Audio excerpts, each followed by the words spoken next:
The knock came just after sunrise, sharp and urgent, cutting through the quiet of a tired morning like a warning. Aaron Cole froze in his small kitchen, one hand still wrapped around a chipped coffee mug, his heart sinking with the familiar fear that came with unexpected knocks. He had learned, since life stripped him down to survival mode, that nothing good usually waited on the other side of sudden interruptions.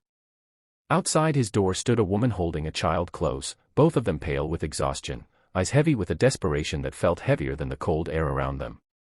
All she managed to say was that they needed shelter for one night, and in that moment, Aaron's past, his pain, and his promise to his own son collided.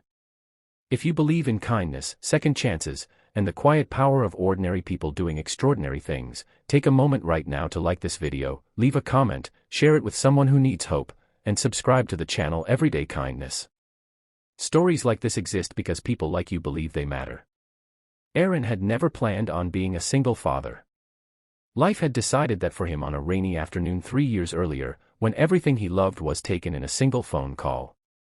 Since then, his days were carefully measured between work shifts, school drop-offs, and the constant mental arithmetic of bills versus groceries.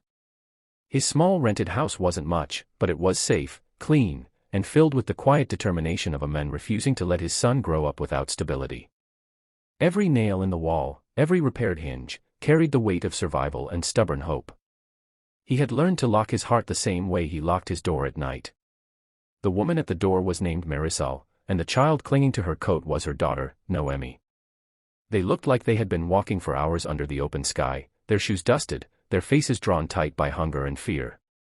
Aaron noticed the way Noemi's eyes darted around, searching for danger even in daylight, and it reminded him painfully of his own son during the first year after loss.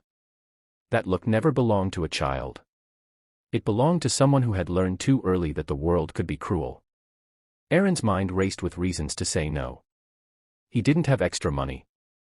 He didn't have space. He didn't have emotional room for strangers and their troubles. Most of all, he didn't have protection from the risks that came with opening doors to unknown lives. But standing there, with the sun climbing slowly and illuminating the cracks in the pavement, he felt something heavier than fear. He felt responsibility. Not obligation, but recognition. He knew what it meant to be one bad day away from losing everything. He let them in. The house smelled faintly of toast and detergent, a simple, honest smell of routine. Marisol barely spoke as she sat on the edge of the couch, still holding Noemi as if someone might try to take her away. Aaron offered water, then food, then space, all without pressure. He noticed how carefully Marisol watched him, measuring his kindness like someone who had been fooled before.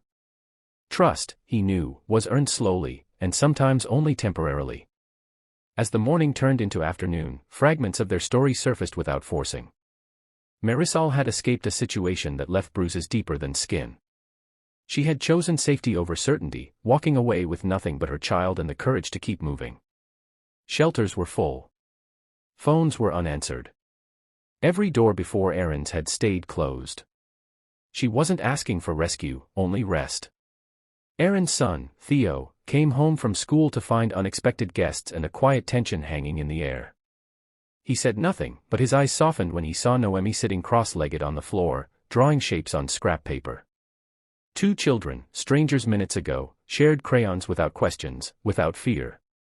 Watching them, Aaron felt something loosen inside his chest. Maybe kindness didn't always complicate life. Maybe sometimes it simplified it. By evening, the house felt different. Not louder, not chaotic, just fuller. Aaron cooked more than usual, stretching ingredients the way he always had, and everyone ate like people who hadn't known when their next meal would come. Sunlight streamed through the windows, touching the walls like a blessing, reminding him that this moment, however brief, mattered.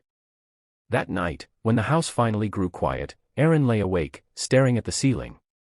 He wondered if kindness was reckless or brave, if tomorrow would punish him for today's mercy. But he also felt something he hadn't felt in years, peace. The kind that doesn't come from safety, but from doing what feels right even when it's hard. Morning arrived gently. Marisol stood near the door, gratitude written across her face in ways words couldn't carry. She had found a lead on help, a place willing to take them in.